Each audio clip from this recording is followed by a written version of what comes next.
ದಾಕ್ಷಾಯಿಣಿ, ಈ ಫೋಟೋ ನೋಡು. ಈ ಫೋಟೋ ನಿನಗೆ ನೆನಪಿದೆಯಾ? ನಾವಿಬ್ಬರು ಮದುವೆ ಆದ ಹೊಸರಲ್ಲಿ ಜೋಗ್ ಫಾಲ್ಸಿಗೆ ಹೋಗಿದ್ವಲ್ಲ, ಆಗ ನೀನು ಕೆಂಪು ಸೀರೆ ಉಟ್ಕೊಂಡು ಎಷ್ಟು ಮುದ್ದಾಗಿ ಅಂದವಾಗಿ ನಗ್ತಾ ಇದ್ದೀಯ ಗೊತ್ತಾ? ನೆನಪಿದೆಯಾ? ಇಲ್ಲಿ ನೋಡು. ದಾಕ್ಷಾಯಿಣಿ, ಒಂದ್ಸರಿ ನನ್ನ ಕಡೆ ನೋಡು, ನನ್ನ ಹತ್ರ ಮಾತಾಡು ಸ್ವಲ್ಪ.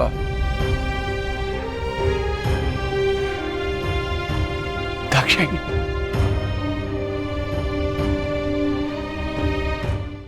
ಅಪ್ಪ ಸಾಕ್ಬಿಡಿ, ಅವ್ರು ಇವತ್ತು ಸುಸ್ತಾಗಿದ್ದಾರೆ ಅಂತ ಅನ್ಸುತ್ತೆ. ನಿಧಾನಕ್ಕೆ ಸರಿ ಹೋಗ್ತಾರಪ್ಪ. ನೀವು ಯಾಕೆ ಇಷ್ಟೊಂದು ಬೇಜಾರು ಮಾಡ್ಕೋತಾ ಇದ್ದೀರಾ?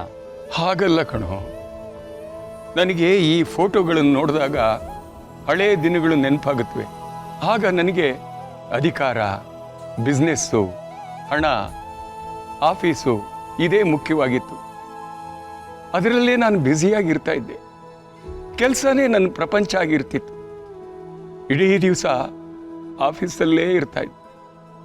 ನಿಮ್ಮ ತಾಯಿನ ನಾನು ಪ್ರಾಣಕ್ಕಿಂತ ಹೆಚ್ಚಾಗಿ ಪ್ರೀತಿಸ್ತಾ ಇದ್ದೆ ಕಣೋ. ಆದರೆ ಆ ಪ್ರೀತಿನ ನಾನು ಯಾವತ್ತೂ ನೇರವಾಗಿ ಹೇಳ್ಕೊಳ್ಳೇ ಇಲ್ಲ.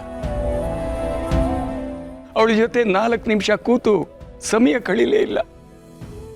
ಇವತ್ತು ಇವಳು ನನ್ನ ಪಕ್ಕದಲ್ಲೇ ಕೂತಿದ್ರು ಇಲ್ದಾಗಿದ್ದಾಳೆ. ಇದನ್ನೆಲ್ಲ ನೆನೆಸ್ಕೊಂಡ್ರೆ ಅಪ್ಪ ಪ್ಲೀಸ್, ಹಳೆ ವಿಷಯ ಎಲ್ಲ ನೆನೆಸ್ಕೊಂಡು ಮತ್ತೆ ಬೇಜಾರಾಗ್ಬಿಡಿ ಅಪ್ಪ. ಇಲ್ಲ ಶರತ್, ಇದನ್ನು ನಾನು ಯಾಕೆ ಹೇಳ್ತಾ ಇದ್ದೀನಿ ಗೊತ್ತಾ? ಜೀವನದಲ್ಲಿ ಪ್ರೀತಿನ ಹೇಳ್ಕೊಳ್ಳೋದಕ್ಕೆ ಅವಕಾಶ ಸಿಕ್ಕಾಗ ನಾವು ಹೇಳ್ಕೊಂಡ್ಬಿಡ್ಬೇಕು ಕಣೋ. ಪ್ರೀತಿನ ವ್ಯಕ್ತಪಡಿಸೋದಕ್ಕೆ ನಾವು ಯಾವತ್ತೂ ತಡ ಮಾಡಬಾರ್ದು.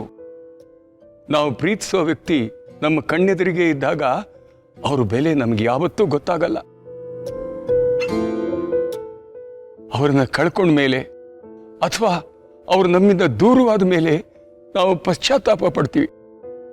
ಆ ಪಶ್ಚಾತ್ತಾಪದ ನೋವು ಜೀವನ ಪರ್ಯಂತ ನಮ್ಮ ಎದೆಯಲ್ಲಿ ಕಾಡ್ತಾ ಇರುತ್ತಪ್ಪ. ಅಪ್ಪ ಹೇಳ್ತಾ ಇರೋದು ನಿಜ. ನಾನು ದುರ್ಗಾ ಮೇಲಿರೋ ಪ್ರೀತಿನ ಹೇಳ್ಕೊಳ್ಳೋದಕ್ಕೆ ತಡ ಮಾಡಬಾರ್ದು. ದುರ್ಗಾ ನನ್ನ ಜೀವನಕ್ಕೆ ಎಷ್ಟು ಮುಖ್ಯ ಅನ್ನೋದು ನನಗೆ ಅರ್ಥ ಆಗಿದೆ. ನನಗೆ ದುರ್ಗಾ ಮೇಲಿರೋ ಪ್ರೀತಿನ ಆದಷ್ಟು ಬೇಗ ಅವಳಿಗೆ ಹೇಳಲೇಬೇಕು.